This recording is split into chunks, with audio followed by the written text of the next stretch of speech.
Hello, and welcome once again to Friday Focus, where we do not focus on what is seen, but on what is unseen.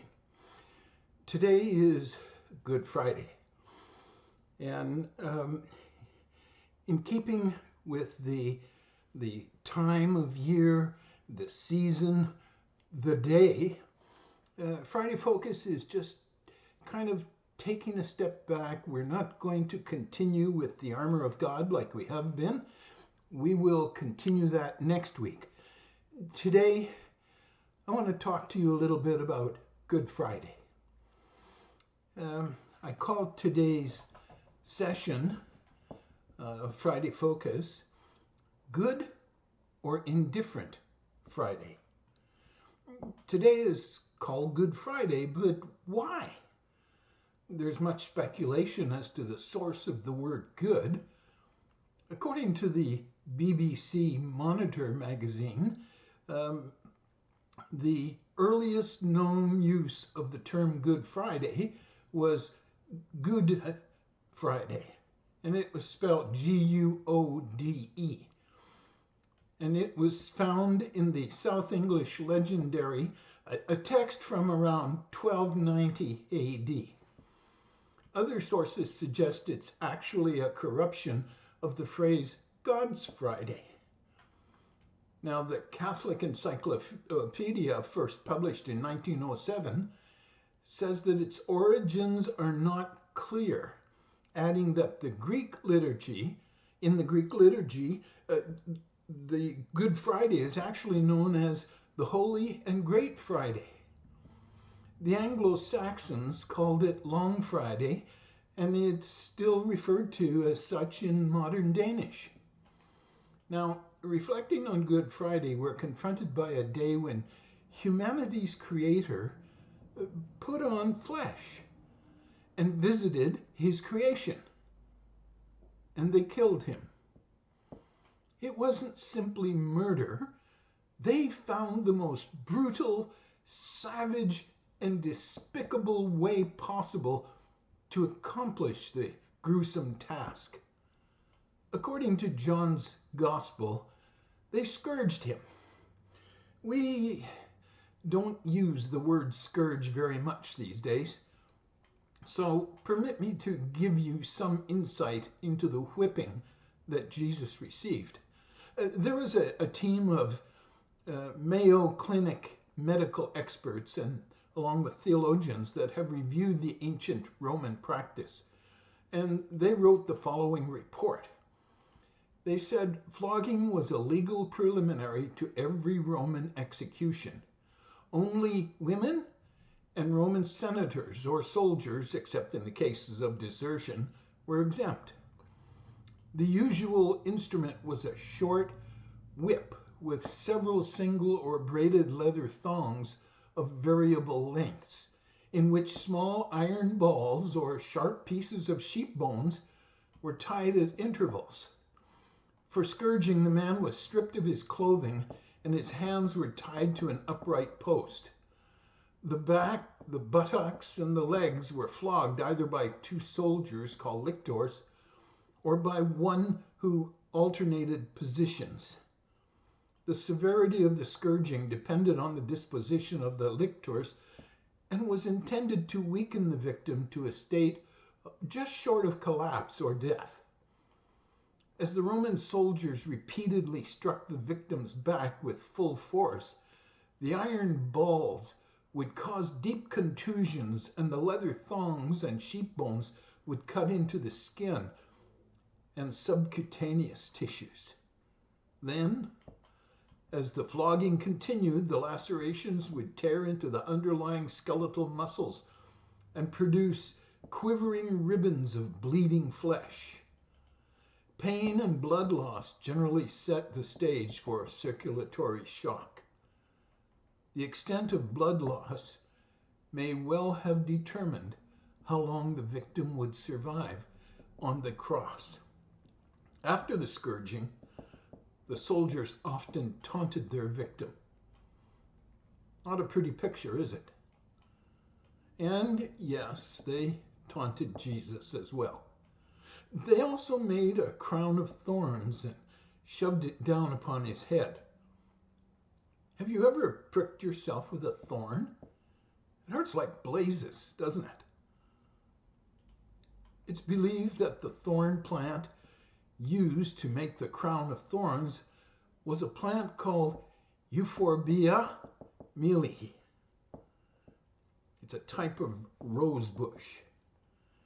In its beginning stages, when it's just kind of getting going, the thorns are about 5 millimeters or about 1/4 of an inch.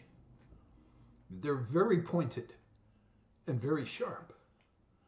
However, the plant is a climbing variety of rose bushes, and it grows up to 1.8 meters, real close to 6 feet in height. And the thorns can be up to 30 millimeters. That's 1.25 inches long and exceedingly sharp. The placing of the crown of thorns would have been very painful. And what about the crucifixion itself? Large Roman spikes pinned Jesus, bloodied and torn, to a Roman cross. Now, the crucial effect of crucifixion, beyond the excruciating pain, was a marked interference with normal respiration, particularly exhalation. The weight of the body pulling down on the outstretched arms and the shoulders would tend to fix the chest muscles used for breathing in an inhalation state and thereby hinder passive exhalation. Accordingly, exhalation would require using the abdominal muscles rather than the chest muscles, and breathing would be shallow. It is likely that this form of respiration would not suffice and that a high level of carbon dioxide in the bloodstream would soon result. The onset of muscle cramps or tetanic contractions due to fatigue and the high levels of carbon dioxide in the blood would hinder respiration even further. Definitely not a pretty picture.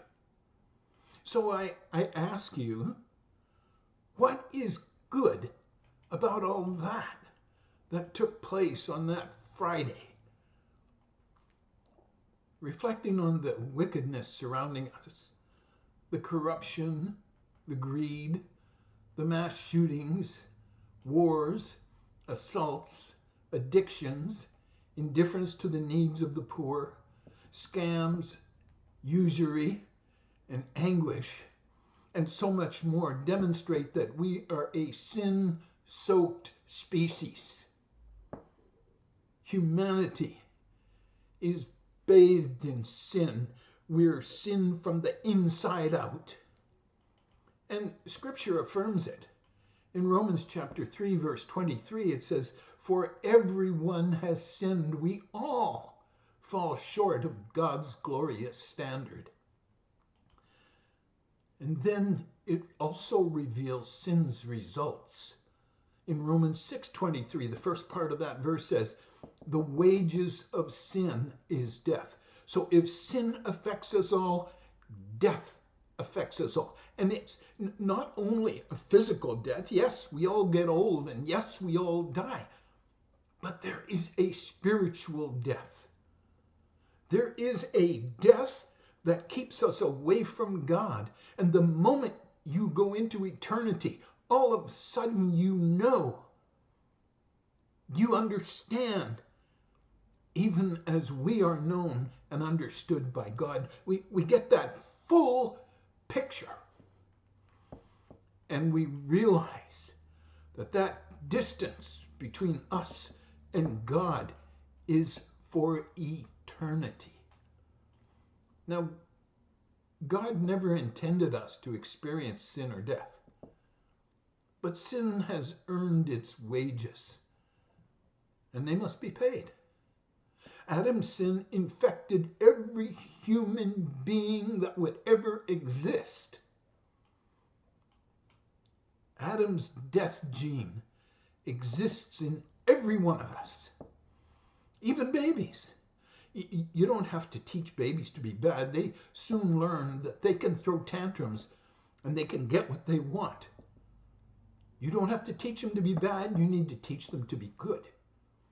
The only individual exempt from sin was Jesus Christ, because he didn't come from Adam's line. He is God in the flesh. He came from God's line. He took the death penalty that was assigned to you and to me upon himself. Hence, Paul could write, "For God made Christ, who never sinned, to be sin for us, an offering for our sin." Why? So that we could be made right with God through Christ. So, in other words, we could have the righteousness of God himself as our righteousness. 2 Corinthians 5:21.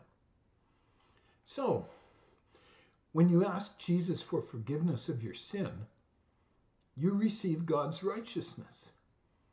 God's perspective sees you as having been crucified and the death penalty paid.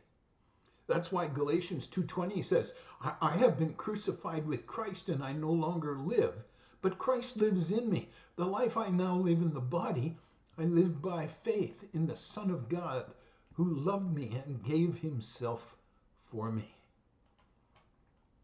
It's typical of God to bring something so great from that which appears to be an absolute total failure. Christ's death brings us life, and that is good. Many individuals are indifferent to Good Friday. It's just another day to them. But that's because they're blind to God's plan. God is offering us life. He's offering a way to have his righteousness and to be declared righteous. And they don't see that. So don't let Good Friday be Indifferent Friday in your life. This is Dr. Vic Hollyford in his grace. If you have any comments or questions, you can address them to me at vicsfridayfocus@gmail.com. That's vicsfridayfocus, all one word, @gmail.com. God bless you. Have a tremendous week. And it is a Good Friday.